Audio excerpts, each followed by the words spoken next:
What do you do when a film puts a mirror to something you don't like about yourself? Let's have an animated discussion.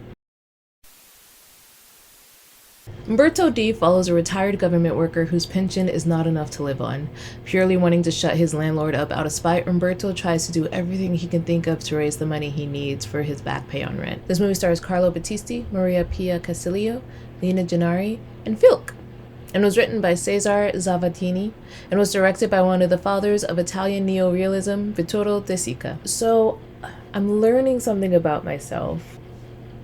I'm kind of embarrassed to admit I don't like a lot of Italian neorealism or social realism movies. And which is crazy. It bothers me. Okay, it's crazy because I love what they stand for. I love what they stand for. And I enjoy the filmmaking techniques they use, but I've noticed that every neorealism movie I've seen so far, I haven't enjoyed. And this includes movies based off of neorealism. So if you include Kes, we had a whole conversation. I really struggled with Kes. I don't know what to do with this information. For anyone who doesn't know, Italian neorealism was a filmmaking movement in Italy after the fall of fascism. It's literally a revolutionary form of filmmaking where they work to tell the story of the everyday man's struggle. If you know anything about me, that's my whole thing. That's my thing. I fully believe that everyone has a story worth telling, and it should be told by any means necessary. Some of the techniques that they were pioneers in using are non-professional actors, such as the case for our two main characters in this movie. Carlo Battisti was actually a professor Sick across paths with on the street. And Maria Pia Casilio, our lovely Maria in the movie, she was not a professional actor. This was her first role. I love when a movie is brave enough to use someone who isn't professionally trained, especially when they're trying to tell a real story. It's one of the reasons I love Battle of Algiers so much. It's a film about those fighting for freedom, and they used people who were actually fighting for freedom during the guerrilla warfare. It's amazing to me. I love that. And I'm not saying there's not a spot for professional actors. I'm obsessed with professional actors. But I also love the raw grittiness of having someone, when trying to tell such a real story, have real experience in that. You know what I mean? Another technique that they used was filming on location. Instead of just using sets, neorealism was one of the first times films used actual locations because it was cheaper. This, as well as hiring non-professional actors, was a budget tactic when the country was just learning how to rebuild itself. But it also shows how being financially creative can change the tide of an entire industry. Some people have jobs as location scouts because movies like Umberto D and Nights of Cabiria exist. And finally, using documentary footage when the movie needed it. This is so cool because it's almost like adding footnotes to a movie or further proof that something that is too devastating to fully imagine actually existed. It showcases the proof of what we're watching and saying, hey, this happened, pay attention. You would think with all of these amazing techniques, with all of this rich history, with the reason why it exists, that I would love this form of storytelling. And I just don't. And I hate it. I hate it like a lot. I don't hate it. Well, I hate that I don't like it. That's the part. I don't hate neorealism. And I love the concept. The concept of it makes me so excited. It boggles my mind. But for some reason, I find myself in the beginning of most of these movies sitting and wondering, when do we get to the point? We're just here. But that is the point. Life is the point. We are sitting in the middle of life right now, watching it happen, watching it pass us by. And sometimes we know what is happening to us, such as in the case of Umberto, and we can do nothing to stop it. And I think that's part of why I hate neorealism, because it's so real. It's so real. We are watching an older gentleman who had paid dues to his country just try to survive, and he can't. And it pisses me off, and it elicits these emotions in me that just like, oh, it's like scraping the gunk out of a pan. It's just like, it's gritty and annoying and frustrating. Or in the case of Nights of Cabiria, we know something is happening, but we're not really sure what it is, but life continues without us anyway. Cabiria, she's so unaware of everything, and she's so optimistic but so guarded, and it's this whole life of like, I don't know what I'm doing with my life, but I'm gonna keep going. And that's hard to watch too, guys. This is stressful. It's stressful. Life is unforgiving in the sense that it just doesn't care. Life doesn't care if you've had a bad year. It won't wait for you. It will continue to happen even if you let it slip away. And that's what I sometimes see in neorealism and social realism movies. This is why I hate it, because this movie is about a kid who's just trying to live life with his bird. And you see life keeps moving him toward a future he doesn't want, and soon without the one thing he wants to live with. Like, you watch these movies, and sometimes even if the ending is ambiguous, you know how it's going to end. Because it's the story that everyone has gone through at least once. It's not going to be pretty. There will be no bow. Life doesn't have a bow. And neorealism captures the lack of bow in life. And it's the same with Umberto. This man just wants to enjoy his retirement. He's lived a full life. And now is the time for him to relax and enjoy the fruits of his labor. And he can't. He can't because he literally can't afford to. We can't afford to enjoy the life that we were given. Do you know how devastating that is? We were given life, which should be one of the biggest miracles in the world, which should be one of the greatest gifts in the world, the ability to live. And now people talk about how they didn't ask to be born because living is just so much. It's so painful. It's so expensive. It's so exhausting. Life doesn't feel like a gift anymore. It feels like a curse. And neorealism does a really good job of highlighting how painful those emotions are. What's fascinating about this movie is that he used to work for the government. In working for the government, you start to wonder if he may have had a part in his own demise.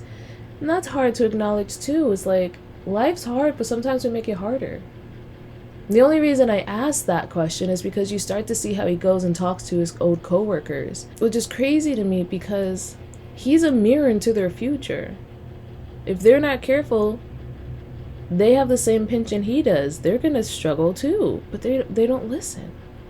He's warning them. He's the ghost of Christmas future, and they're not listening. Even the people who are protesting with him in the beginning are trying to get more money for their pension, but none of them are having issues with debt. It seems Umberto's all alone. When you see the beginning of the movie, you see it starts with this giant crowd of men going to protest for their pension. And then right as it ends, the protest ends and they're all scattered because the police are coming. You see how none of them have debt. It's just Umberto. And that's crazy because the movie looks like it starts with a united front, and then he finds out how alone he is. And it becomes a question of, was he financially irresponsible? It doesn't seem like he was, the way he's so careful with his money. I find it interesting because it highlights how alone you really feel when you go through financial hardship. There are others who would like finances to make more sense, but might not be as vocal about how much they're struggling. And even if they are struggling, the way society is set up, it almost doesn't matter if people try to find money together. There's still a strong sense of lack. It just almost doubles the burden without doubling the money. I don't like it. There's a lot I don't like today, guys. You're just gonna have to deal with my emotions. Sorry, not sorry. Kind of sorry. This is supposed to be entertaining. This is something I tend to hate in realism movies, which is how badly the supporting cast treats the main character. It's something that happens in real life, and to see it in movies is just gut-wrenching to me. Even those you helped before look down upon you as their life gets better. You can see that in Umberto when he talks about how he used to give the landlord meat when times are hard for her, and now she just can't wait to evict Umberto just because he's 6 weeks late on rent. He's an old man! Just let the old man live! I need to start taking more yoga classes because this is stressful. I'm stressed. She goes as far as to knock a hole in his wall to show him how unwelcome he is here. His home of 20 years. Also, she looked too young to have been the landlord for 20 years, so then I wonder if she inherited the building. She's a very shady person, like renting people's rooms out during the day, hourly, for some fun. Which, you know, we love a side hustle. I'm not gonna knock your side hustle. But, like, not the tenants' homes. You're just gonna wait till they're not home and then charge for their room? And she was making more money during that hourly than Umberto's monthly rent. Umberto's rent was 10,000 lire a month, while an hour in paradise was 1,000. So you could see the dollar signs in her eyes when she wanted to make more money. Until until you realize she's making her living room bigger with Umberto's room. So it wasn't even about the money. She didn't want to rent out Umberto's room. She wanted to expand her living room, which was going to cost her money. She was going to lose 10,000 lira a month. What is she doing? Her fits, though? Fire. I can't listen.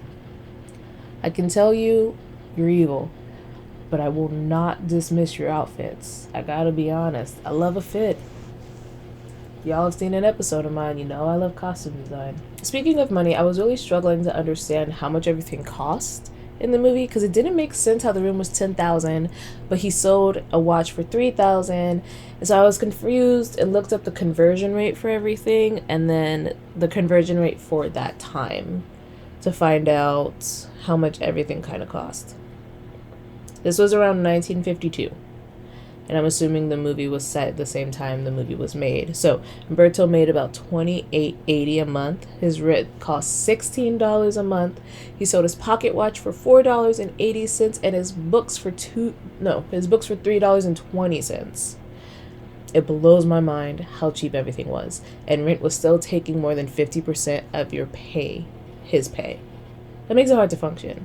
When rent is so much of your pay, humanity was given Earth to do whatever they wanted to it, and we set up a society where you go into debt because of numbers.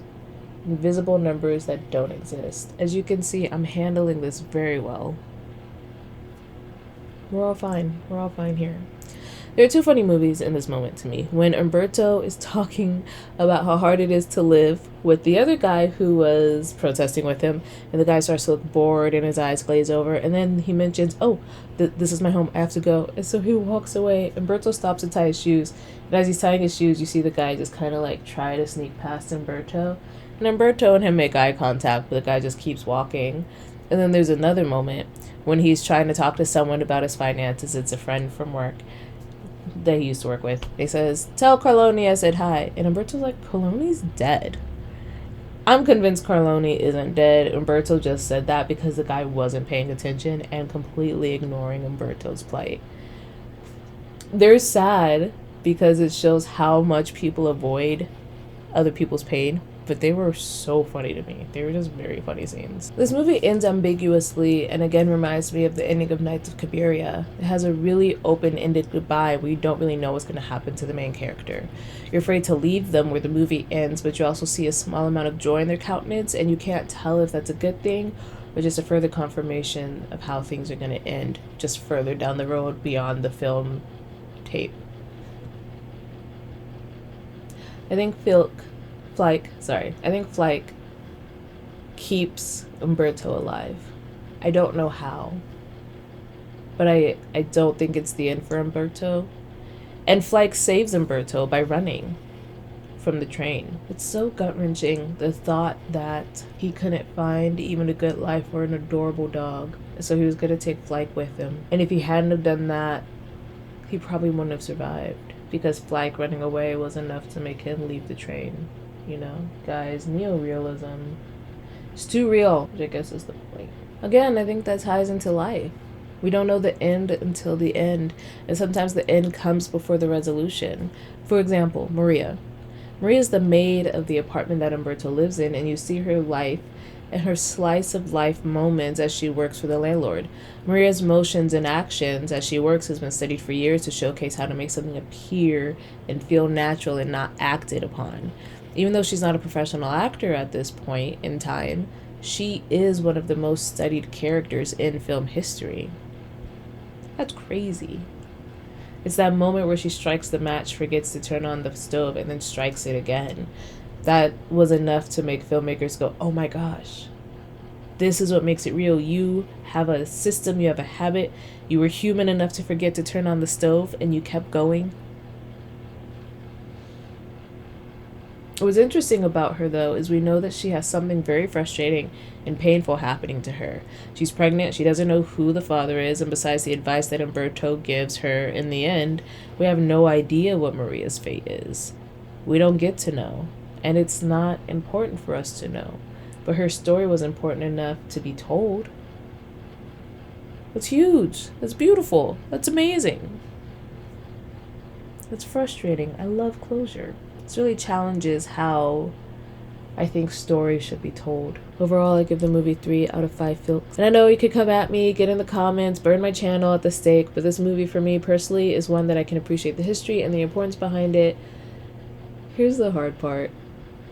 I would love to say this movie didn't move me, but as you can see, in the past 20 minutes, or however long this video ends up being after editing, because I'm going to make a lot of cuts, it obviously moves me in some way. It made me feel more than some of my favorite movies. I just didn't like the feeling it made me feel. And that is storytelling, and that is filmmaking. I'm looking forward to studying more neorealism though. I'm excited to see what I'm missing, and I'm hoping to catch on to everything it has to offer. I think Bicycle Thieves is on my list, if I'm correct, so I have a few more neorealism movies to go, and I think my hatred for the genre is growing into a deep, deep, profound respect for the ability to make the mundane feel and be everything it is, and making it extraordinary in the process. Man, what a lesson today. That's my episode. Don't forget to like and subscribe.